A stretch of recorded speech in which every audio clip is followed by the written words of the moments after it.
প্রিয় শিক্ষার্থীরা, তোমরা যারা এইচএসসি ভোকেশনাল একাদশ শ্রেণীর ক্লোদিং অ্যান্ড গার্মেন্টস ফিনিশিং ট্রেডের স্টুডেন্ট, তাদের জন্যই আজকের আলোচনা। আজ আমরা clothing and garments finishing trade 1-এর তৃতীয় অধ্যায় থেকে পোশাক প্রস্তুত প্রণালী নিয়ে আলোচনা করব। তোমাদের সাথে আছে আমি জেসমি সুলতানা, চিফ ইনস্ট্রাক্টর, সরকারি টেকনিক্যাল স্কুল অ্যান্ড কলেজ। প্রিয় শিক্ষার্থীরা, আমাদের আজকের পাঠ শিরোনাম টেইলরিং পদ্ধতি এবং ইন্ডাস্ট্রিয়াল পদ্ধতি। আজকের ক্লাস শেষে তোমরা টেইলরিং পদ্ধতি বলতে কি বোঝায় তা বলতে পারবে, ইন্ডাস্ট্রিয়াল পদ্ধতি বলতে কি বোঝায় তা বলতে পারবে এবং টেইলরিং পদ্ধতি ও ইন্ডাস্ট্রিয়াল পদ্ধতির পার্থক্য বলতে পারবে।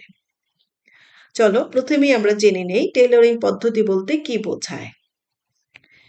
যে পদ্ধতিতে একজন ব্যক্তির শরীরের প্রয়োজনীয় মাপ অনুযায়ী কাপড় কাটা হয় এবং ওই ব্যক্তির পছন্দ মতো পোশাক ফিটিং করা হয় তাকে টেইলরিং পদ্ধতি বলা হয়। এই পদ্ধতিতে পোশাক প্রস্তুত করতে বেশি শ্রমিকের প্রয়োজন হয় না। আমরা জানি টেইলরিং পদ্ধতিতে একজন কিংবা দুইজন ব্যক্তি সাধারণত একটি পোশাক তৈরি করে থাকে। মাত্র একটি কিংবা দুইটি মেশিন দিয়ে পোশাক তৈরি করা হয়। আমরা দেখেছি যে টেইলরিং শপগুলোতে একটি প্লেন মেশিন এবং একটি ওভারলক মেশিন দিয়েই সাধারণত পোশাক প্রস্তুত করা হয়। এছাড়া অন্যান্য মেশিনগুলো খুব একটা ব্যবহার করা হয় না। টেইলরিং পদ্ধতিতে পোশাকের সঠিকতা যাচাইয়ের জন্য কোনরূপ সুযোগ থাকে না।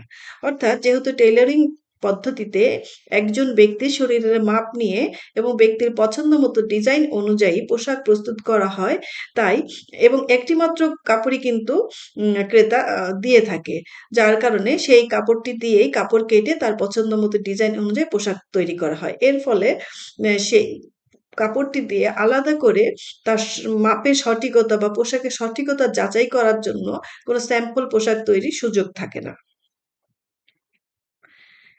টেইলরিং পদ্ধতিতে কাপড় সরাসরি কেটে নিয়ে সেলাই করা হয়, যে কারণে পোশাকের গুণগত মানে ত্রুটি দেখা দিতে পারে। এই পদ্ধতিতে কাপড়ের অপচয় বেশি হয়। টেইলরিং পদ্ধতিতে সাধারণত একজন ব্যক্তির দেহের মাপ নিয়ে একটি মাত্র বা ২ টি বা ৩ টি পোশাক হয়তো তৈরি করা হয় এবং একেকটি পোশাক একেকটি ডিজাইনে কিন্তু তৈরি হয়। এজন্য প্রতিটি পোশাক আলাদা, আলাদা করে কাটতে হয় এবং কাটার পরে যে বাড়তি কাপড়টা থেকে যায় সেটা ছোট, ছোট টুকরা হিসেবে বের হয়। যার জন্য সেটা কোনো কাজেই লাগে না। এর কারণে এই পদ্ধতিতে কাপড়ের অপচয় বেশি হয়। টেইলরিং পদ্ধতিতে উৎপাদন খরচ সাধারণত ইন্ডাস্ট্রিয়াল পদ্ধতির তুলনায় তুলনামূলকভাবে বেশি হয়। কাঁচামাল খরচ বেশি হয়। যেহেতু একটি মাত্র পোশাক প্রতিটি পোশাক আলাদা, আলাদাভাবে তৈরি করা হয়। এজন্য প্রতিটি পোশাকের আলাদা, আলাদাভাবে কিন্তু একটি খরচ হয়। এর ফলে যে প্রতিটি যে একক যে মূল্য সেটা তুলনামূলকভাবে টেইলরিং পদ্ধতিতে অনেক বেশি হয়। নির্দিষ্ট ব্যক্তির দেহের মাপ নিয়ে পোশাক তৈরি করা হয়। পোশাকের ফিটিং ভালো হয়। যেহেতু ব্যক্তির শরীর থেকে সরাসরি মাপ নিয়ে পোশাকটি তৈরি করা হয়, তাই স্বাভাবিকভাবেই টেইলরিং পদ্ধতিতে পোশাকের ফিটিং ভালো হয়। উৎপাদিত পোশাকের মূল্য অনেক বেশি হয়। প্রিয় শিক্ষার্থীরা, এতক্ষণ আমরা টেইলরিং পদ্ধতি সম্পর্কে জানলাম। চলো এবার জেনে নিই ইন্ডাস্ট্রিয়াল পদ্ধতি কি। যে পদ্ধতিতে মানুষের শরীরের আদর্শ মাপ অনুযায়ী বিভিন্ন সাইজের নির্দিষ্ট ডিজাইন অনুযায়ী প্রচুর পরিমাণ পোশাক তৈরি করা হয় তাকে ইন্ডাস্ট্রিয়াল পদ্ধতি বলে। টেইলরিং পদ্ধতির পাশাপাশি ইন্ডাস্ট্রিয়াল পদ্ধতিতে পোশাক তৈরির নির্দিষ্ট নীতিমালা ও ধাপ রয়েছে। ইন্ডাস্ট্রিয়াল পদ্ধতিতে কোনো নির্দিষ্ট ব্যক্তির শরীরের মাপ নেওয়া হয় না।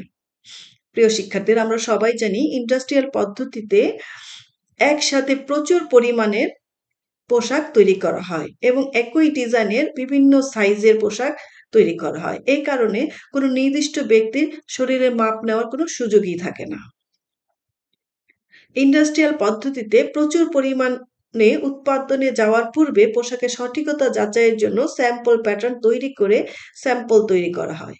যেহেতু বায়ার ইন্ডাস্ট্রিয়াল পদ্ধতিতে পোশাক তৈরির জন্য বিভিন্ন রকমের নির্দেশনা দিয়ে থাকে, তাই বায়ারের নির্দেশনা অনুযায়ী পোশাকটি তৈরি করার জন্য প্রথমে একটি স্যাম্পল প্যাটার্ন তৈরি করে স্যাম্পল পোশাক তৈরি করা হয় এবং সেটা বায়ার কর্তৃক অনুমোদন নেওয়া হয়। কিন্তু ইন্ডাস্ট্রিয়াল পদ্ধতিতে এই স্যাম্পল পোশাক তৈরি করার কিন্তু কোনো সুযোগ থাকে না।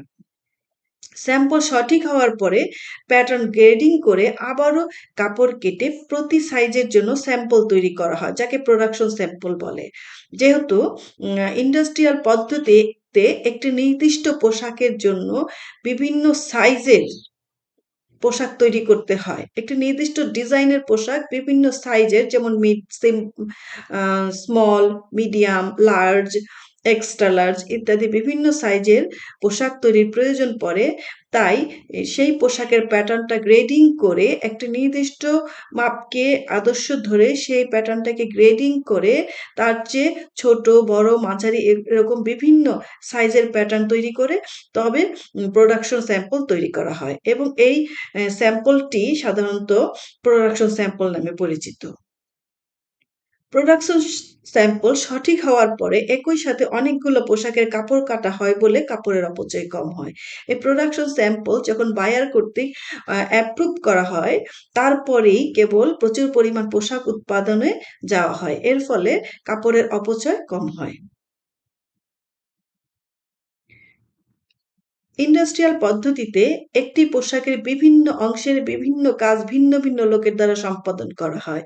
তোমরা যারা ইন্ডাস্ট্রিতে ভিজিট করেছো তারা নিশ্চয়ই দেখেছো যে ইন্ডাস্ট্রিয়াল পদ্ধতিতে একটি পোশাকের বিভিন্ন অংশগুলো বিভিন্ন ভিন্ন ভিন্ন লোক বা শ্রমিক দিয়ে করা হয়। যেমন একটি শার্টের অনেকগুলো অংশ রয়েছে, যেমন কলার, কাফ, পকেট, স্লিভ, সামনের পার্ট, পেছনের পার্ট এরকম।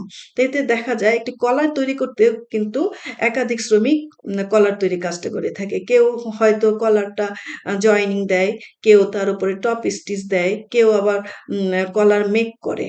আবার দেখা যায় কেউ কাফ মেক করে, কেউ কাফের উপর টপ স্টিচ দেয়, কেউ কাফ স্লিভের সাথে জয়েনিং দেয়। আবার এইভাবে দেখা যায় একটি পোশাকের পিছনে অনেক লোক ভিন্ন ভিন্ন অংশের কাজ করে থাকে।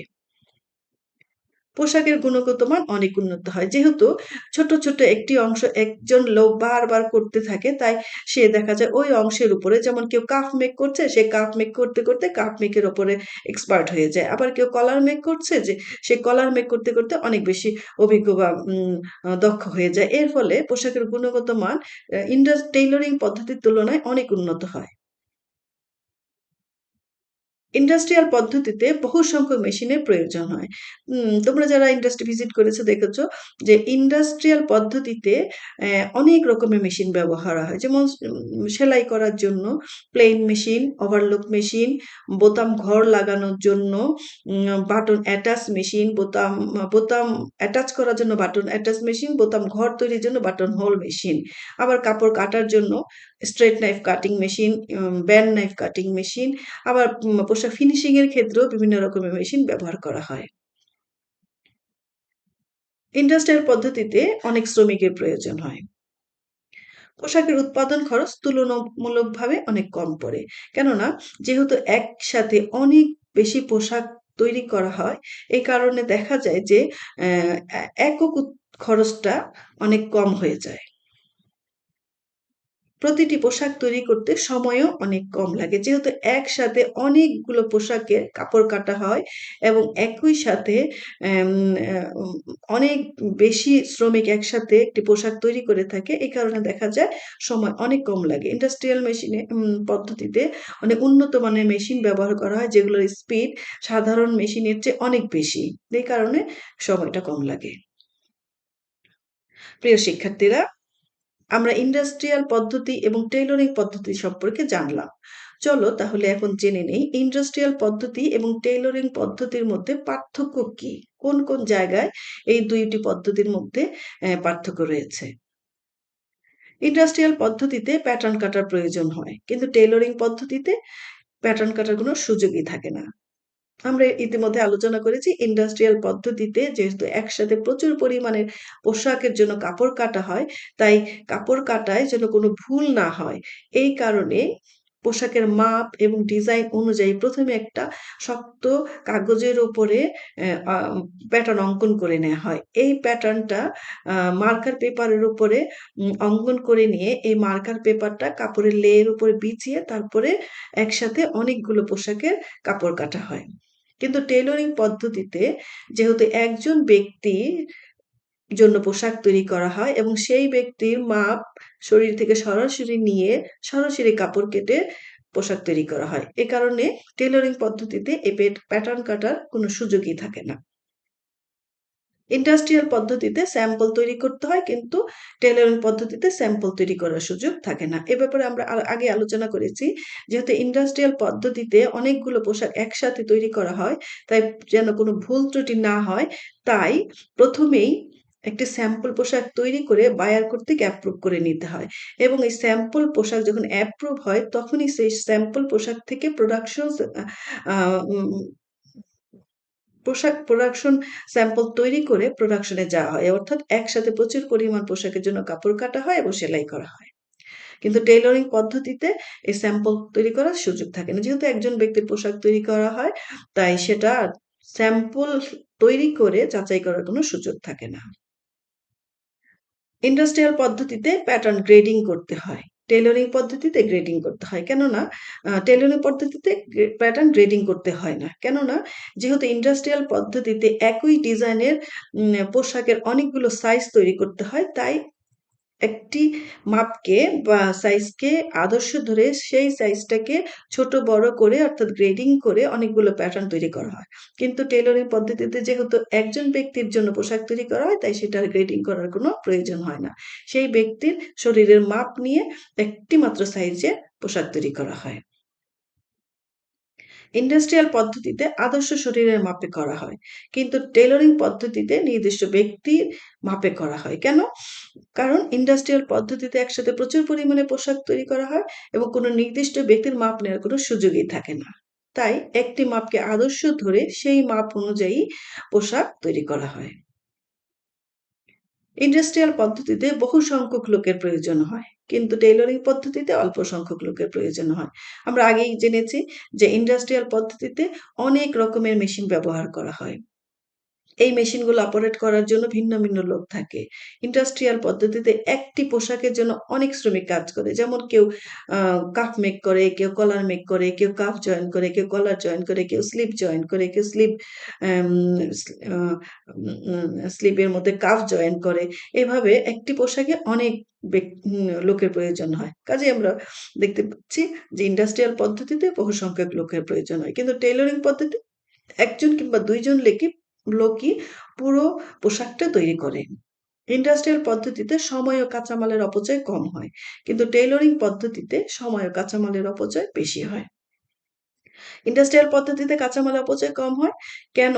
কারণ একসাথে যেহেতু অনেকগুলো লের পিছিয়ে পোশাকের জন্য কাপড় কাটা হয়, তাই সাইড থেকে যে কাপড়টা বের হয়ে আসে সেটা অনেক বড় একটা টুকরা বের হয়ে আসে। যেটা দিয়ে আরো অনেকগুলো পোশাকের জন্য কাপড় কাটা যায়। যার ফলে কাপড়ের অপচয়টা কম হয়। কিন্তু টেইলরিং পদ্ধতিতে এই যে বাড়তি কাপড়টা বের হয়ে আসে সেটা খুব ছোট একটা টুকরা এবং যেটা কোনো কাজে লাগে না।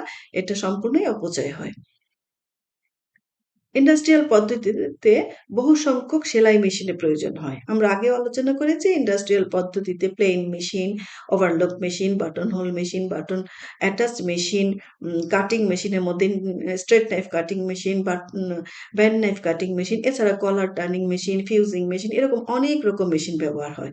কিন্তু টেইলরিং পদ্ধতিতে শুধুমাত্র প্লেন মেশিন এবং ওভারলক মেশিন ব্যবহার হয়। ইন্ডাস্ট্রিয়াল পদ্ধতিতে প্রচুর মূলধন দরকার হয়, কিন্তু টেইলরিং পদ্ধতিতে বেশি মূলধন লাগে না। যেহেতু ইন্ডাস্ট্রিয়াল পদ্ধতিতে বিশাল পরিসরে পোশাক উৎপাদন করা হয়, একসাথে প্রচুর পরিমাণে পোশাক উৎপাদন করা হয়। অনেক মূল্যবান দামি, দামি মেশিন, আধুনিক অত্যাধুনিক মেশিন ব্যবহার করা হয়। প্রচুর শ্রমিক কাজ করে। স্বাভাবিকভাবেই ইন্ডাস্ট্রিয়াল পদ্ধতিতে প্রচুর মূলধন লাগে। কিন্তু টেইলরিং পদ্ধতি একটা ছোট্ট টেইলরিং শপ নিয়ে ১ টি কিংবা ২ টি মেশিন নিয়ে কিন্তু কাজ শুরু করা যায়। যার জন্য মূলধন খুব বেশি লাগে না। টেইলরিং ইন্ডাস্ট্রিয়াল পদ্ধতিতে উৎপাদন খরচ কম হয়, টেইলরিং পদ্ধতিতে উৎপাদন খরচ বেশি হয়, যেটা নিয়ে আমরা এর আগে আলোচনা করেছি। প্রিয় শিক্ষার্থীরা, তোমরা যারা এতক্ষণ আমার থাকলে তাদের সবাইকে অনেক ধন্যবাদ। যদি আমার ক্লাসটি ভালো লেগে থাকে তাহলে তোমরা চ্যানেলটি সাবস্ক্রাইব করে দিবে। আমি এরপরে আবারও নতুন, নতুন ক্লাস নিয়ে তোমাদের সাথে আসবো ইনশাআল্লাহ। সবাইকে অনেক ধন্যবাদ।